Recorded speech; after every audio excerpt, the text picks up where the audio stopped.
Outubro Rosa é o mês de prevenção do câncer de mama. Hoje, no Entre Elas, vamos falar sobre essa campanha mundial e anual que tem o objetivo de alertar a sociedade sobre o diagnóstico precoce do câncer de mama.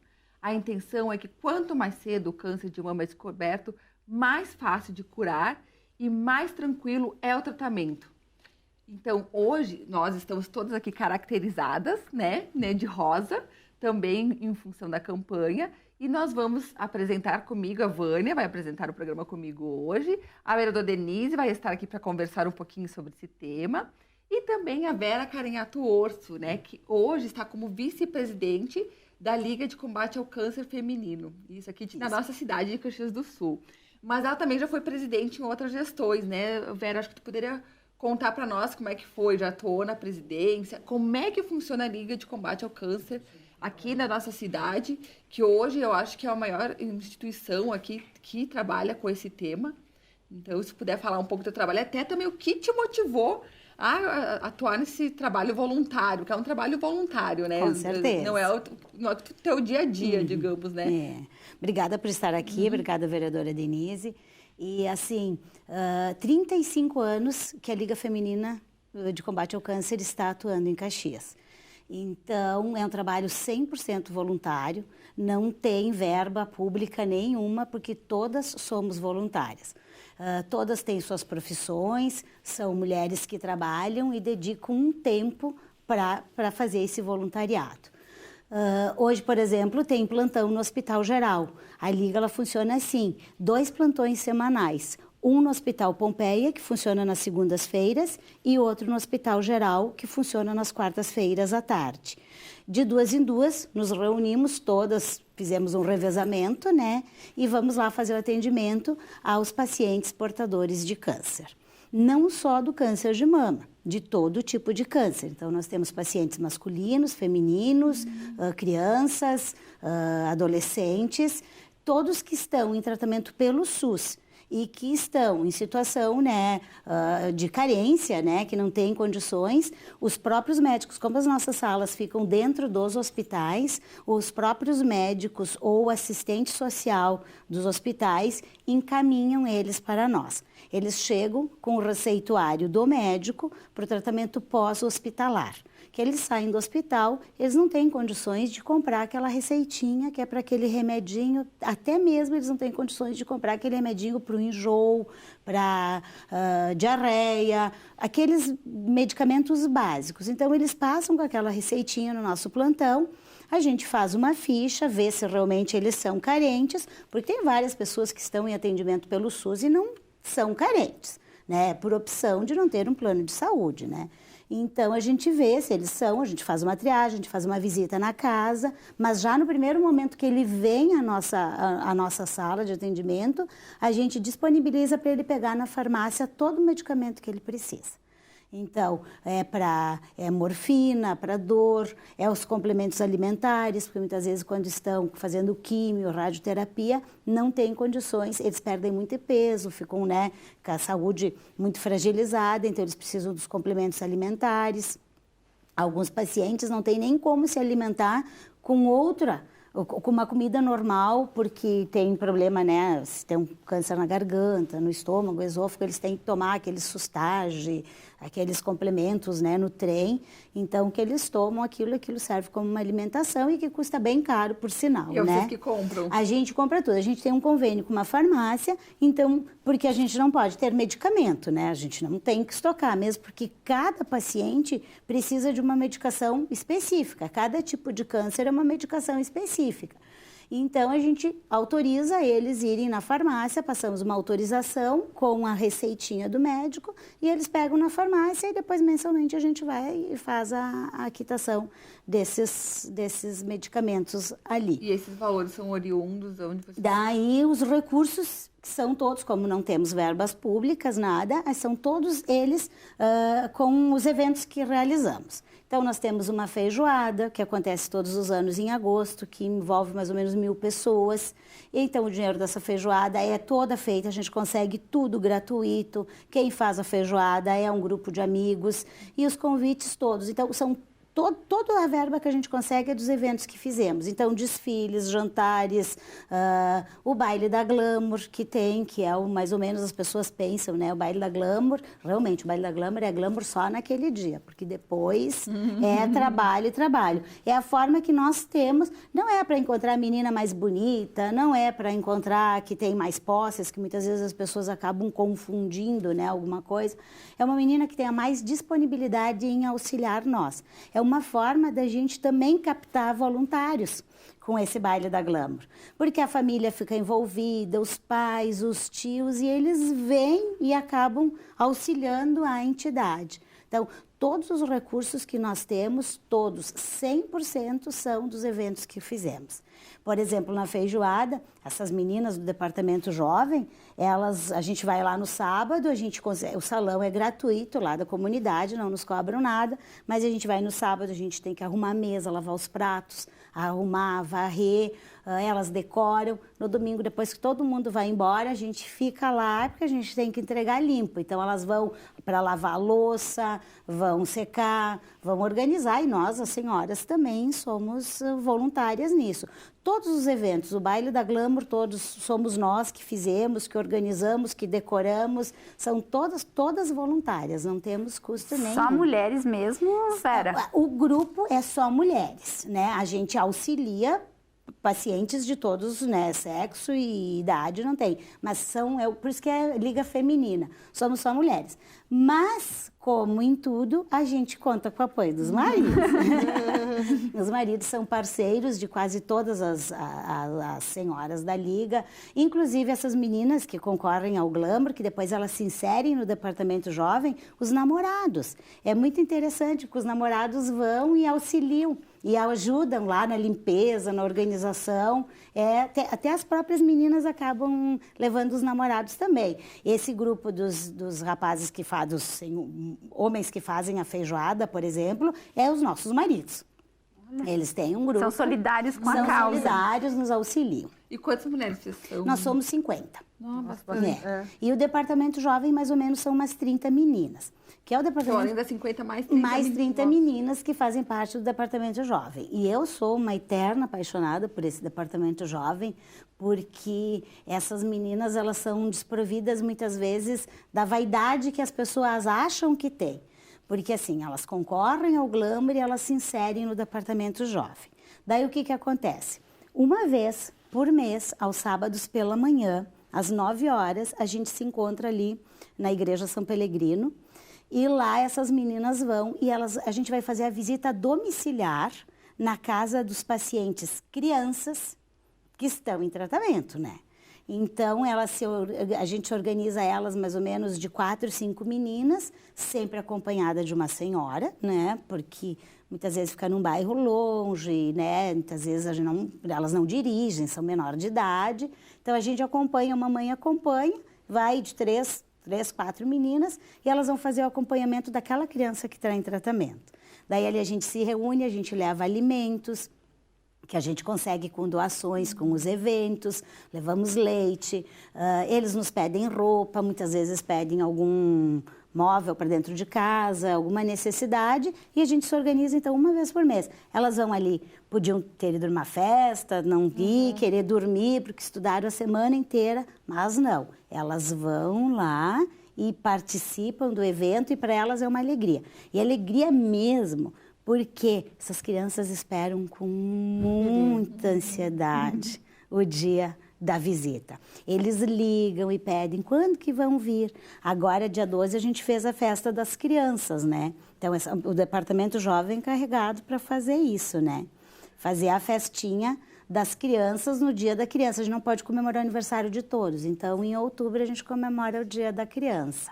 Reúne todo mundo. Quantas pessoas, sabem quantas pessoas vocês já atenderam, atendem atualmente? Olha, por mês, mais ou menos, a gente atende umas 400 pessoas. Nossa, porque vai por cada plantão, a gente atende mais ou menos umas 20, umas 40 pessoas por semana, entre os 2 plantões. Tem dias que dá mais, tem dias que dá um pouquinho menos. Tem um limite de número? Então, não temos limite. Chega lá, a gente tem que dar um jeito de ajudar. Não tem. Se chegou, que veio encaminhado, a gente tem que dar um jeito de ajudar, pelo menos na primeira receitinha, assim, a gente tem que dar um jeitinho de colaborar e ajudar.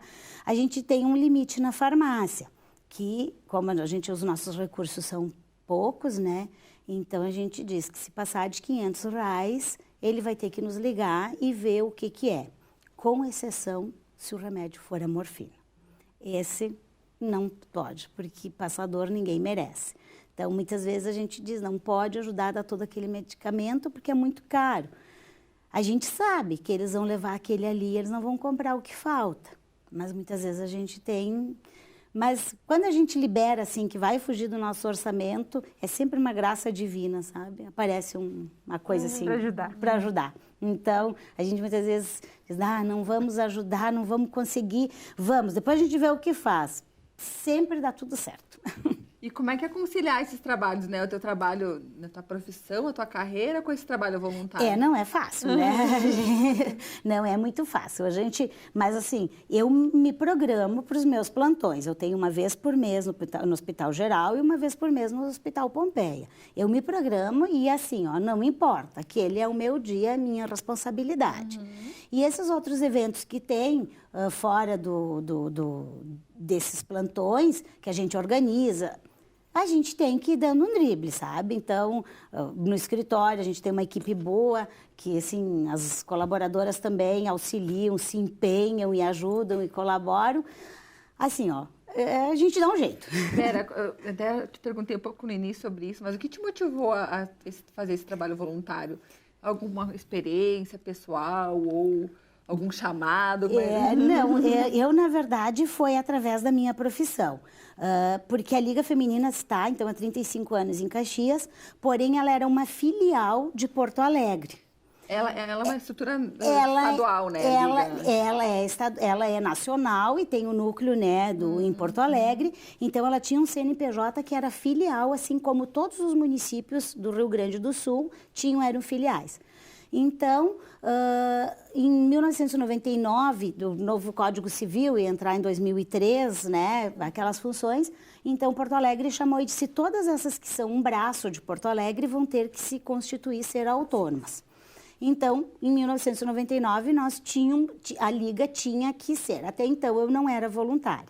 Em 1999, a então presidente da época nos conhecia e ela veio procurar o escritório, para o escritório fazer a constituição, então, porque era obrigada a fazer.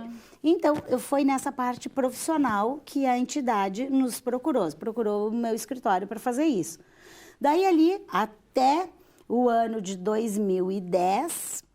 mais ou menos, eu trabalhei só nessa parte, assim, sendo voluntária na parte, né, na assessoria da contabilidade, fazer as prestações de contas, porque ainda hoje a gente faz prestações de contas para Porto Alegre, a gente tem regras que tem que cumprir, né, conforme a nossa Liga-Mãe. Tem o estatuto. Tem o estatuto e a gente tem que cobrir anualmente, a gente tem que fazer as prestações de contas, fazer relatório de atividades, mandar a Porto Alegre, tem reuniões anual, que a gente tem que participar. Se não for 2 anos consecutivos, a gente é descredenciado. Então, a gente sempre tem que cumprir essas normas. Então, em 99 até o ano de 2000, eu participei desta forma. Daí, no ano de 2000, assim, vendia convite, mas pouca coisa, assim, nada muito. Participava de algum evento, porque eu dizia que eu não queria me envolver, porque eu achava que eu não tinha estrutura emocional para lidar com isso. Mas em 2010, então, a minha filha concorreu ao Glamour. Né? Foi convidada pelo Recreio da Juventude, concorreu ao Glamour. Vera, eu vou te interromper, só que a gente tem que fazer um intervalo. Claro. Depois termina a história, pode ser? Combinado. Você que está nos assistindo, não perca a próxima continuação da história da Vera, fique com a gente.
Estamos de volta com o programa Entre Elas, hoje falando sobre a campanha do mês Outubro Rosa.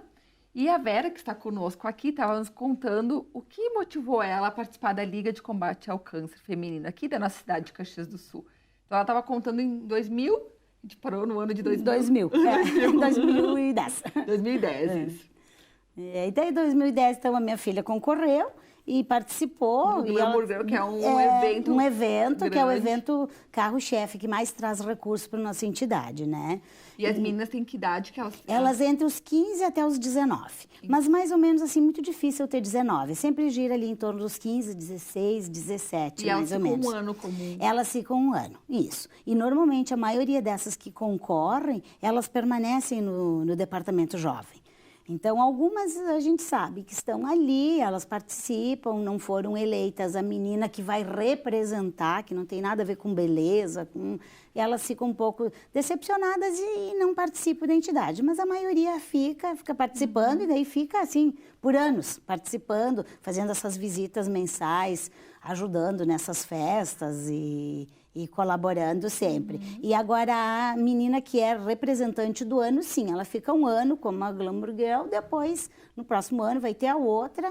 E aí foi assim que tu acabou participando e daí me inserindo mais na área do social e ajudando. E daí agora eu disse, deve ser, quem tem o vício da cachaça, eu brinco, deve ser o mesmo vício que eu tenho do voluntariado. Porque é uma coisa que tu não pode deixar, sabe? Assim, tu sabe da necessidade, tu vê, tu vivencia, né, o quanto essas pessoas precisam disso. E muitas vezes eles não precisam só do medicamento, eles precisam do apoio emocional, eles precisam daquele abraço que tu dá quando eles chegam no plantão dizendo, sabe, da ameaça, né? Porque é uma ameaça a doença, né? Então... Vera, tu falaste que o atendimento é cerca de 400 atendimentos mês. Isso. Mas pensa só, esses são atendimentos quase que novos. E aqueles que vocês vão dando a sequência? Não, que nem... aí é todos juntos. Ah, todos? Novos, mais ou menos por semana. A gente abre ficha nova de paciente novo. Por semana, chega em torno de uns 8 até 10 pacientes novos. Está muito frequente a incidência de câncer com todas as campanhas, né, com tudo que se fala, não só do Outubro Rosa, falando do câncer de mama, o Novembro Azul, de próstata, o infanto juvenil, que é um câncer assim, ó, que tá...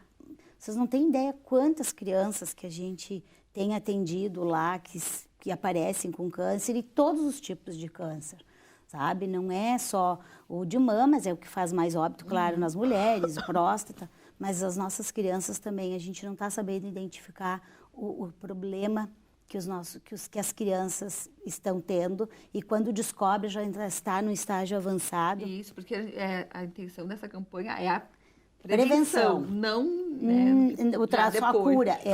Claro. É a prevenção. A gente trabalha muito, agora nesse mês de outubro, novembro, a gente faz muitas palestras em empresas, escolas, e assim, a gente bate muito em cima, sabe, da atenção, do cuidado que tem que ter com a saúde, com a alimentação, com bebida, com cigarro, que isso não é que não vai ter, porque a gente, o outro fumou a vida inteira e apareceu com câncer de pulmão, o outro não fumou e apareceu com câncer de pulmão. Sim, pode acontecer, mas tu pode reduzir a incidência se tu evitar algumas dessas, o que tu faz com o teu corpo, né?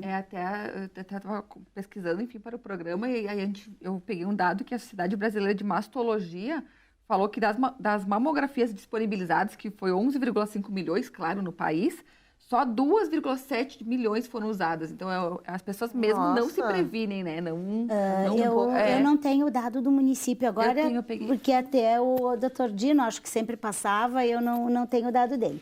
Mas aqui no nosso município, sempre é disponibilizado muito mais mamografias do que as mulheres procuram. Foi feito campanhas em anos anteriores que davam uma nécessaire, que davam um colar para as mulheres irem fazer. Elas iam fazer o exame para receber a nécessaire, para receber o mimo. Depois elas não iam ver os exames. E a própria Secretaria da Saúde do município, junto os enfermeiros e assistente social, quando viam lá que tinha alguma coisa na mamografia, ligavam para a paciente voltar, porque ela tinha que fazer exames complementares, porque tinha alguma suspeita. Então, quando iam fazer para ganhar o mimo, então, tu imagina a despreocupação com a saúde das mulheres, né? Que tem, e sempre, todos os anos, eu sei que sobra também no município mamografias que as mulheres não vão fazer. Eu acho que a mamografia é um ato de amor consigo, né? Se amar, eu acho, se cuidar, né? Porque a gente está em primeiro lugar, o autoexame, esse ele tem que ser feito obrigatoriamente uma vez por mês, a mulher tem que fazer o autoexame, ninguém mais do que ela, para conhecer o corpo dela, para ver a necessidade, né, de que tem alguma coisa estranha acontecendo. Então, o autoexame é essencial que faça uma vez por mês. A mamografia, depois dos 40, tem que fazer, está disponível na rede pública. Quem tem plano de saúde também leva o mesmo tempo que na rede pública. Então, vai fazer a mamografia, se eles acharem necessário, vai fazer, o médico vai indicar a ecografia e assim vai, né, se eximir de qualquer dúvida que tenha, né, a respeito da doença. A gente tem uma cultura de, claro, não todos, né, quem normalmente faz os exames, frequenta o médico, né, tem esse costume, mas tem muita gente que tem a cultura de ficar com receio de descobrir algo, né? E aí, em vez de descobrir... É bem isso. Em vez de descobrir a tempo de tirar esse algo ruim, né? Acaba você deixando adiante e fica muito mais difícil. Eu lembro de uma situação de uma conhecida que trabalhou muito na área da saúde aqui em Caxias, inclusive na rede pública, e que ela identificou algo estranho, né, no autoexame. Foi fazer a mamografia, a princípio parecia normal, mas ela não acreditou.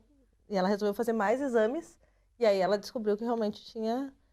Então, assim, mesmo ali ela teria sido traída pela mamografia. Pela mamografia, mas ela se conhecia e sabia que tinha algo de estranho, né? É exatamente isso, nada mais do que a gente, né, saber o que está acontecendo, porque tem vários sintomas que dá para ver, que tem alguma coisa. E essa história que tu falou, quem procura acha, a gente ouve muito disso, sabe? Eu não vou lá porque não tinha, no fulano não tinha nada, foi no médico e achou. Então, a gente ouve muito. E também tem esse lado das nossas mulheres, muitas vezes a gente dizia que era porque elas eram do interior, mas existe o preconceito, existe a vergonha, existe o marido ciumento, o marido que não permite que ela vá. Então, ainda hoje acontece muito disso. É uma cultura. São tabus. É uma história que a gente vem carregando. Muitas vezes chegam nos nossos plantões, já não tem mais nem o que fazer, né? O médico já não tem mais nem quase o que fazer, porque é a perda da mama, né, certo. Porque não foi, porque sentiu, viu que tinha... Assim, é visível o problema, né, que já se tornou muito, muito feio, assim, vocês não têm ideia de como que é. E o marido não deixou, porque tem ciúmes, ou ela por ter vergonha, tem situações ainda hoje que acontecem. Essa incapacidade, né, de perceber que a saúde que precisa acima de tudo. E, Vera, a propósito, também, vereadora Denise, a questão da autoestima, né? E a Liga faz muito isso, e a própria Procuradoria Especial da Mulher também é um ponto de escuta para essa mulher que às vezes também tá tristonha, porque tu muda a parte física, tu tem mudanças, quem precisa tirar a mama, mas, acima de tudo, a saúde está em primeiro lugar. A autoestima pode ser melhorada, né? Com a sororidade, com o compromisso de mulheres e mulheres, com maridos que, de repente, sejam mais solidários. Tem grupos de apoio, né? Diversos grupos que a gente vê o quanto é importante, porque as mulheres acabam não se sentindo mais inseridas em nenhum lugar. As mulheres, as crianças, né? Os homens todos, né? Mas aí quando mas as mulheres, eu acho que a situação de perder o cabelo, né? Tudo isso é uma coisa muito mais dolorida, muito, né? Então, esses grupos de apoio acabam sendo um grande espaço. Eu tive a oportunidade de participar, me convidaram um tempo atrás para desfilar num desfile também com mulheres que estavam sendo acompanhadas por uma entidade dessas de apoio, né? E elas iam desfilar de lenço, né? Tem toda uma estética. Toda uma estética. A CAPC vem sempre aqui na Câmara, né? Uma exposição no lugar. Então foi uma experiência muito bacana. Inclusive, naquela ocasião, estava a esposa do nosso colega, que foi vereador, né? E que acabou falecendo depois, né? O nosso vereador do PMDB, que assumiu aqui um período, que era o Philips. Sim. Isso. E aí acabou falecendo, mas ela desfilou também, eu me lembro da oportunidade. Né, e elas têm um brilho, uma alegria, né? É ser enxergada de uma forma muito especial. E nesse aspecto da questão de ter esse brilho, de continuar tendo, a família é essencial, pelo que eu tenho ouvido de muitas mulheres que vêm aqui, nos visitam e até fazem parte da exposição, esse apoio familiar. Ele é muito importante. Elas se sentem sozinhas. Mas isso não acontece 100%. Porque, assim, nós temos muitos casos onde o marido abandona. Sim, abandona. E não abandona só a mulher, porque a mulher está com câncer, abandona a mulher porque o filho está com câncer, eles não aguentam. Temos casos que mães abandonaram os pais com os filhos, porque diz que não estavam preparados para uma situação assim e vão embora. Tem de tudo, tem de tudo. E tem essas mulheres que são bem resolvidas, que elas assumem a sua careca, se acham lindas, elas vão lá no nosso plantão, pegam um lenço. E eu não quero usar peruca porque eu quero mostrar que eu estou lutando, eu estou vencendo, porque eu estou aqui, eu estou vencendo. Isso é muito bacana da gente ver, sabe, assim, assumir que ela tá lutando, né, e tá fazendo, que não é uma sentença de morte, né, se fizer o tratamento, se tiver pego numa fase que não é terminal, que não é nesses casos dos preconceitos e vergonhas e descuido, então tem 80% de chance de cura. Então, assim, elas gostam de mostrar, muitas vezes não querem usar a peruca, fazem questão de ir nesses desfiles, mas isso é uma parcela. Tem aquela outra parcela que não vai se mostrar, não vai se expor de jeito nenhum. Ainda outro dia, uma esteve ali no nosso plantão e ela disse, eu vim pegar uma peruca, porque eu não quero que os meus vizinhos fiquem perguntando o que eu tenho. Então, e não é assim uma pessoa tão sem esclarecimento, é uma pessoa razoável, assim. Então, tem de tudo, assim, todas as formas que vocês podem imaginar, tem... De formas de lidar com essa doença. É um sofrimento, né? Não tem como negar. Não, é assim, eu tenho certeza que assim, tira o chão, sabe? Quando tu tem o diagnóstico, não importa a fase, não importa se está no início, se está no meio, se está tira o chão, sabe? Porque tu tem que repensar, a tua vida vira, né, do avesso.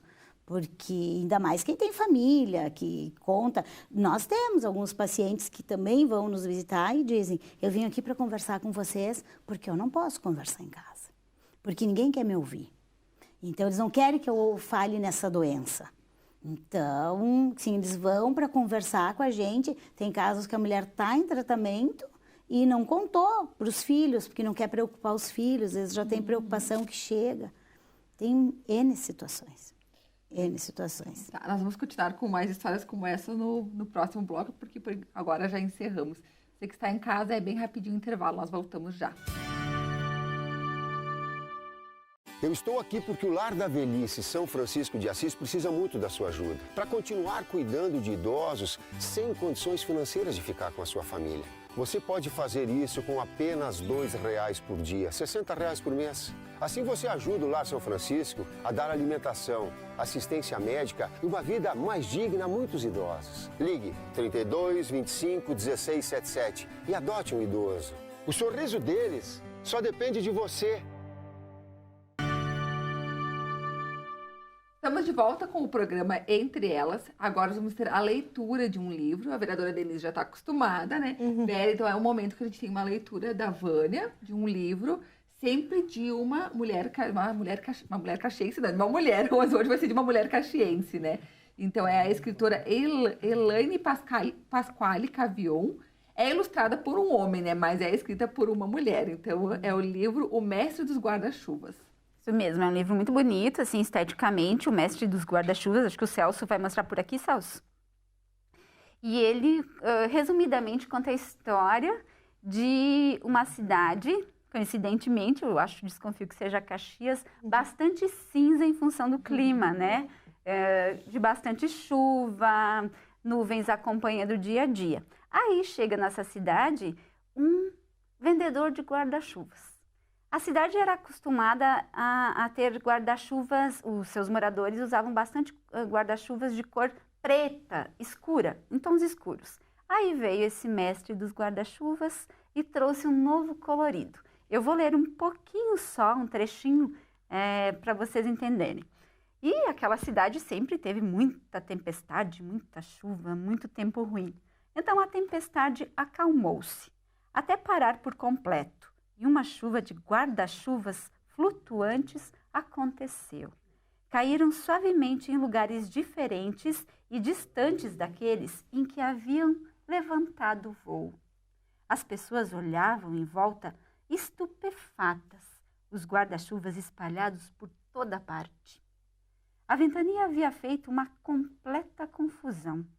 Logo, como se a cidade não soubesse viver sem seu ar aguado, um chuvisco fininho recomeçou. Pegaram o guarda-chuva mais próximo e, aflitos, começaram imediatamente a espiar o de quem estava ao lado. Mas aquela tempestade havia embaralhado os guarda-chuvas, de tal maneira que ninguém localizava o seu. Foi então que resolveram falar com os vizinhos. Depois passaram a procurar longe, percorrendo bairros bem distantes, indo a lugares que Chuvópolis, que é o nome da cidade, em que nunca havia estado. E procuraram mais. Colocaram fotos nos postes e as publicaram nos classificados dos jornais. Enquanto buscavam aqui e acolá, não foram poucos os que se encantaram com os guarda-chuvas que tinham as mãos.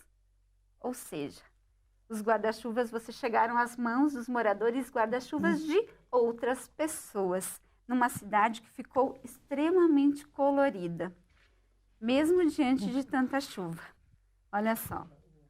Por que a gente trouxe essa obra hoje? É justamente para provocar autoestima. Às vezes, as nossas mulheres que estão passando por dificuldades, né, que estão com câncer, e também homens, crianças, às vezes acham que a vida está um pouco cinza. Então, essa obra vem para mostrar um pouquinho disso, assim, ó. Vamos colocar um colorido nessa história toda, mesmo diante de temporais, mesmo diante de tempo ruim. É a importância de termos uns aos outros, né? Porque ali as pessoas não estão sozinhas, elas estão se abraçando, estão, né, perto uma da outra, unidas. Eu acho que isso que é importante, de encontrar apoio em outras pessoas, né? Necessário. Para ver que não estão sozinhas, né? E aí não importa de onde veio o guarda-chuva. Esse amparo, né, essa acolhida pode vir de quem você menos espera. Isso me lembra um pouco, eu tive a oportunidade, né, de ter a Gessi Prates como uma assessora minha, e ela também teve câncer de mama, e eu me lembro que ela dizia que quando aparecia o câncer, ela teve outros, né, mas era uma oportunidade, ela sempre via como uma oportunidade. Então, isso sempre, né, uma oportunidade de colorir, né, também. Então, me lembrou um pouco o que ela falava, né. E é tão bom a gente passar por esse mundo colorido, não cinza, não que eu não goste de cinza, mas assim, é tão melhor, né? Então, talvez fazer da doença um momento de aprendizado, até de conversa, até de união. Às vezes, assim, como bem falou a Vera, às vezes as famílias, elas começam a se separar diante de uma doença, começam a se desarticular. Claro que é natural quando tu sabe que a doença vem inesperadamente, isso acontecer, mas ali minutos depois, talvez com reflexão, se possa unir novamente e dar mais cor. Eu falo isso porque eu sou filha de um pai que faleceu em decorrência do câncer. Meu pai, né, teve câncer na região dos órgãos moles, na região do fígado, mas foi descoberto, então, depois que estava bem perto da veia cava. Então, não tinha muito o que fazer, né? Mas nessa dificuldade, a gente passou a se unir mais.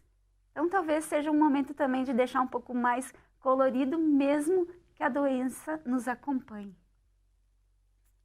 E as pessoas que estão nos assistindo também, né, para procurar um diagnóstico ou para simplesmente é só se consultar com um médico, Claro. né? Então, elas vão As ter essa unidades indicação, básicas de saúde são uma porta de entrada no município de Caxias do Sul e em vários municípios da região, porque eu imagino que a própria Liga também acompanha moradores da região, Vera. Sim, a gente diz assim, ó, hoje, no dia de hoje, vai vir a óbito 33 mulheres vítimas de câncer de mama no Brasil. Então, 12 mil mulheres vão vir a óbito de câncer de mama no Brasil por ano, tá? 33 mulheres dá mais do que uma por hora, né? Então, a gente tenta, sabe, fazer com que elas...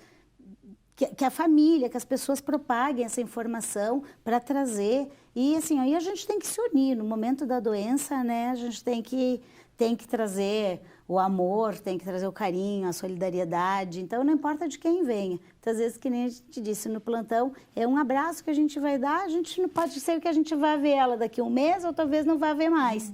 Mas, assim, ó, só aquele abraço, ele já é 50% da medicação. E também...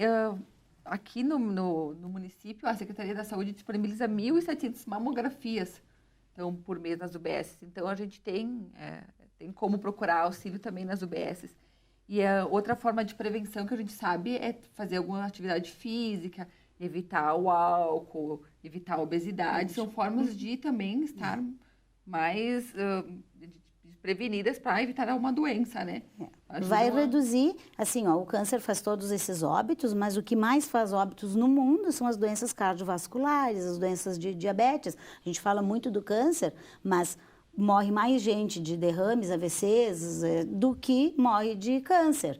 E se tu tiver esses hábitos de saúde, né, hábitos saudáveis com a tua vida, o que tu faz com o teu corpo, tu vai evitar não só o câncer, tu vai evitar todas as outras doenças.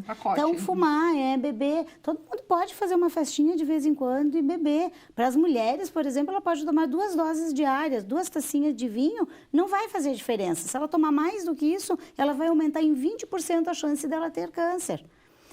Se a mulher, câncer de mama, né? Se a mulher fizer exercício físico, uma horinha e meia por dia, ela vai reduzir em 18% de chance de ter câncer. Se tiver hábitos alimentares, né, frutas, verduras, menos embutidos, menos carne gorda, vai diminuir um tanto por cento. Então, vai diminuir as possibilidades de ter. Então, a gente também faz do nosso corpo aquilo que... E vai esticar a vida. Vai. E agora tem um item que é assim, ó, eu consultando todos os médicos, na época até do meu pai também, assim, e meu pai não era fumante, mas se tem algo que amplia o efeito das células cancerígenas, é o cigarro, gente. Então, assim, quem tem probabilidade de ter câncer na família, né, que tem esse quadro e que é fumante, a sugestão que eu particularmente dou a partir, né, de entrevistas que eu fiz com médicos é parem de fumar. O cigarro, assim, chegar a aprofundar em 40%, assim, o efeito das células cancerígenas. Então, tirar o cigarro do seu dia a dia. E, além disso, vai ter, talvez, um dia a dia melhor, sem cheiro de cigarro, sem aquilo fazendo mal para a tua saúde, né? Então... Agora, se a gente for pensar também a questão por parte dos governos, né, e da saúde, o quanto, claro, é investido nos tratamentos de câncer, deve ser fortunas, né? A gente sabe o quanto... aqui a gente tem a Unacom, que é uma estrutura muito boa, referência, tanto que realmente quem tem plano de saúde acaba indo realmente para o SUS, porque é um ótimo tratamento. Mas, por outro lado, o quanto o nosso governo, mesmo em legislações federais, tem autorizado a entrada de agrotóxicos no Brasil, cada vez mais, né? O quanto a gente, por um lado, a gente investe no tratamento, mas, por outro lado, a gente amplia situações que vão piorar a saúde, né? Então, não vai ter... uma cadeia, né? Não é só uma... Então, teriam que ser várias medidas, né? E até é interessante, eu peguei os dados, Cris, Vera e vereadora Denise, no INCA, né, que é um instituto que acompanha a questão do câncer, e no Brasil a gente tem a incidência do câncer de mama 29% de novos casos ano, diferente do mundo, que é 25%. Então, a nossa taxa está maior do que acontece no mundo. E para vocês terem ideia, a Vera já falou o dado, né? E dados de 2017 apontaram 16.927 mortes de mulheres. E de homens, 203, porque o homem também tem câncer de mama. Uhum. E a gente, né, claro, são vários os sintomas, vários os motivos, mas a incidência maior é em mulheres acima de 50 anos, de 5, 4, então, acabam tendo câncer acima de 50 anos. E também, em 2018, o registro é de 60 mil novos casos. Foi esse dado. E é mais ou menos isso que a gente tem registrado. Desses 60 mil novos casos, 12 mil vão vir a óbito por ano, infelizmente. E o câncer de mama masculino, ele corresponde a 1% desses 60 mil ali. Mas tem câncer e faz óbito também, câncer de mama nos homens. E eles são mais relapsos ainda do que nós mulheres. Com certeza. Uhum.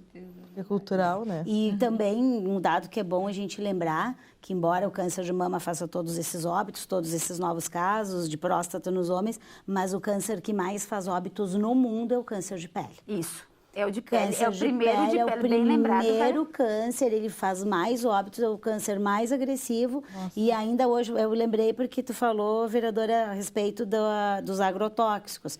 Então, muitas vezes, o pessoal do campo não usa protetor, não usa chapéu, se expõe no horário, né, das 10 às 16, que é o sol mais forte.